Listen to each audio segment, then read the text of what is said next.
ಎಲ್ಲರಿಗೂ ನಮಸ್ಕಾರ. Welcome to my ಸಾಸು ಕಿಚನ್. ಈ ದಿನ ನಾನು ಕೋಡುಬಳೆ ಮಾಡ್ತಾಯಿದ್ದೀನಿ. ಅದಕ್ಕೆ ಬೇಕಾದಂತಹ ಪದಾರ್ಥಗಳನ್ನು ತೋರಿಸ್ತೀನಿ ನೋಡಿ. ಈ ಲೋಟದ ಅಳತೆಯಲ್ಲಿ ನಾನು 6 ಲೋಟ ಅಕ್ಕಿ ಹಿಟ್ಟನ್ನು ತಗೊಂಡಿದ್ದೀನಿ. ಇದೇ ಅಳತೆಯ ಲೋಟದಲ್ಲಿ ನಾನು 1.5 ಲೋಟದಷ್ಟು ಹುರುಗಡ್ಲೆಯನ್ನು ತಗೊಂಡಿದ್ದೀನಿ. ಇದನ್ನು ಮಿಕ್ಸಿ ಜಾರಲ್ಲಿ ನುಣ್ಣಗೆ ಪುಡಿ ಮಾಡ್ಕೊಂಡು ಬರ್ತೀನಿ.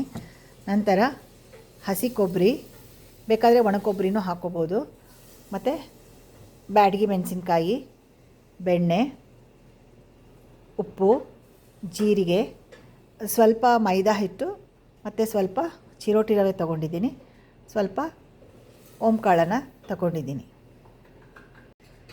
ಈಗ ನಾನು ಕಡಲೆ ಹುರುಗಡ್ಲೆಯನ್ನು ಈ ರೀತಿಯಾಗಿ ನುಣ್ಣಗೆ ಪುಡಿ ಮಾಡ್ಕೊಂಡು ಬಂದಿದ್ದೀನಿ.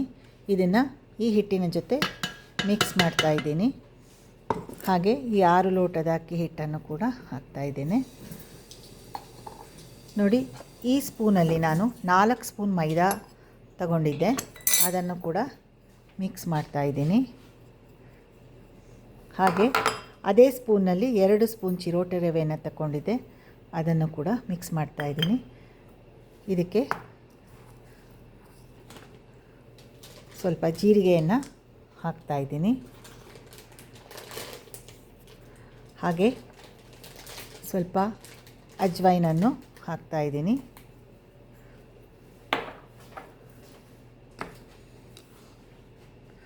ರುಚಿಗೆ ತಕ್ಕಷ್ಟು ಉಪ್ಪನ್ನು ಬೆರೆಸ್ತಾ ಇದ್ದೀನಿ.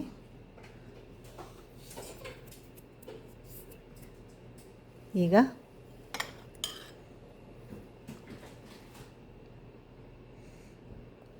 ಕಾಸಿದ ಬೆಣ್ಣೆಯನ್ನು ಕೂಡ ಹಾಕ್ತಾಯಿದ್ದೀನಿ.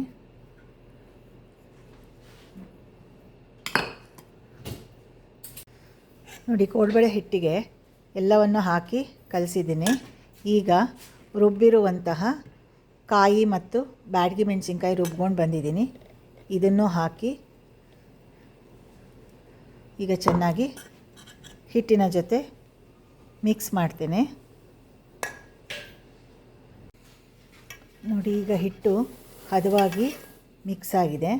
ನೀವು ಕೈಯಲ್ಲಿ ಹಿಡಿದ್ರೆ ಈ ರೀತಿಯಾಗಿ ಬಂದಾಗ ಸಾಟಿ ಎಲ್ಲ ಕರೆಕ್ಟಾಗಿದೆ ಅಂತ ಅರ್ಥ. ಸೊ ಇಷ್ಟು ಹಿಟ್ಟಿಗೆ ಒಟ್ಟಿಗೆ ನಾವು ನೀರು ಹಾಕಿ ಕಲಿಸ್ಬಿಟ್ರೆ ಮೆತ್ತಗಾಗೋಗುತ್ತೆ, ಅದು ನಿಧಾನಕ್ಕೆ ಆಗೋದ್ರಿಂದ ಹೊಸ್ತು. ಹಾಗಾಗಿ ಸ್ವಲ್ಪ ಹಿಟ್ಟನ್ನು ಮಾತ್ರ ನಾನು ಈ ಬಾಣಲೆಗೆ ಹಾಕ್ಕೊಂಡಿದ್ದೀನಿ.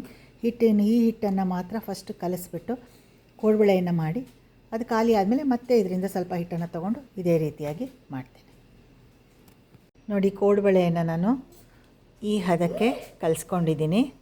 ಇವಾಗ ಇದನ್ನು ಈ ರೀತಿಯಾಗಿ ಒತ್ತಿಟ್ಕೊಂಡಿದ್ದೀನಿ. ನಾನು ಎಣ್ಣೆ ಕಾದ ತಕ್ಷಣ ಎಣ್ಣೆಗೆ ಹಾಕ್ತೇನೆ. ಎಣ್ಣೆ ಕಾದಿದೆಯೋ ಇಲ್ವೋ ನೋಡೋಕ್ಕೆ ಒಂದು ಪೀಸ್ ಹಾಕ್ತಾಯಿದ್ದೀನಿ ನೋಡಿ. ಎಣ್ಣೆ ಕಾದಿದೆ. ಈಗ ನಾನು ಒಂದೊಂದೇ ಈ ರೀತಿಯಾಗಿ ಹಾಕ್ತಾ ಬರ್ತೀನಿ.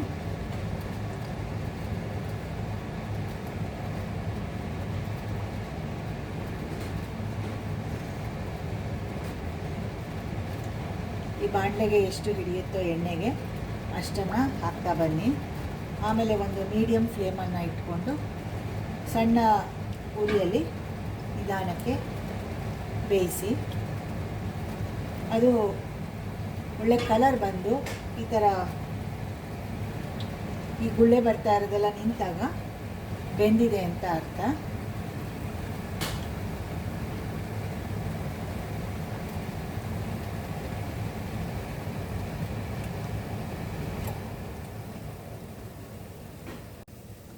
ನೋಡಿ, ಇದು ಆಗ್ತಾ ಇದೆ. ಇನ್ನೂ ಪೂರ್ತ ಆಗಿಲ್ಲ, ಬೇಯ್ತಾ ಇದೆ. ಇನ್ನೂ ಆಗಬೇಕು, ಇನ್ನೂ ಆಗಬೇಕಿದು. ಇದು ಆದಾಗ ಈ ಥರ ನೊರೆ ಇದೆಯಲ್ಲ, ಅದೆಲ್ಲ ಸ್ಟಾಪ್ ಆಗುತ್ತೆ, ಆಗ ತೆಗಿಬೇಕು ನೋಡಿ. ಈಗ ಕೋಡುಬಳೆ ಆಗಿದೆ, ಪೂರ ಬೆಂದಿದೆ ನೋಡಿ. ಇವಾಗ ಇದನ್ನು ನಾನು ಹೀಗೆ ಹಾಕ್ತಾಯಿದ್ದೀನಿ ನೋಡಿ. ಒಳ್ಳೆ ಕಲರು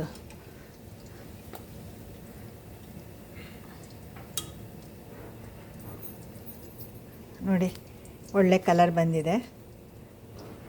ತುಂಬ ಚೆನ್ನಾಗಿ ಕಾಣುತ್ತೆ ನೋಡೋಕ್ಕೆ ನೋಡಿ. ನೋಡಿ, ನಾನು ತೋರಿಸಿರೋ ಕ್ವಾಂಟಿಟಿಗೆ ಸುಮಾರು ಒಂದು 140 ಕೋಡುಬಳೆ ಆಗಿದೆ. ಇವಾಗ ಕೋಡುಬಳೆ ಕಂಪ್ಲೀಟ್ ಆಗಿದೆ. ನೀವು ಇದನ್ನು ಬೇಕಾದ್ರೆ ಒಂದು 2 ತಿಂಗಳು ಇಟ್ಕೊಂಡು ಆರಾಮಾಗಿ ತಿನ್ಬೋದು. ಯಾಕೆಂದರೆ ಮನೇಲಿ ಮಾಡಿರೋದ್ರಿಂದ ಅದು ಅಷ್ಟು ಬೇಗ ಹಾಳಾಗೋದಿಲ್ಲ. ನೀವು ಸಂಜೆ ಹೊತ್ತು ಕಾಫಿ ಟೀ ಜೊತೆ ತಿನ್ಬೋದು. ತುಂಬ ಚೆನ್ನಾಗಿ ಬಂದಿದೆ. ನೀವು ಒಮ್ಮೆ ಟ್ರೈ ಮಾಡಿ. ನನ್ನ ಈ ವಿಡಿಯೋನ ಎಲ್ಲರೂ ಲೈಕ್ ಮಾಡಿ, ಸಬ್ಸ್ಕ್ರೈಬ್ ಮಾಡಿ, ಶೇರ್ ಮಾಡಿ. Thank you.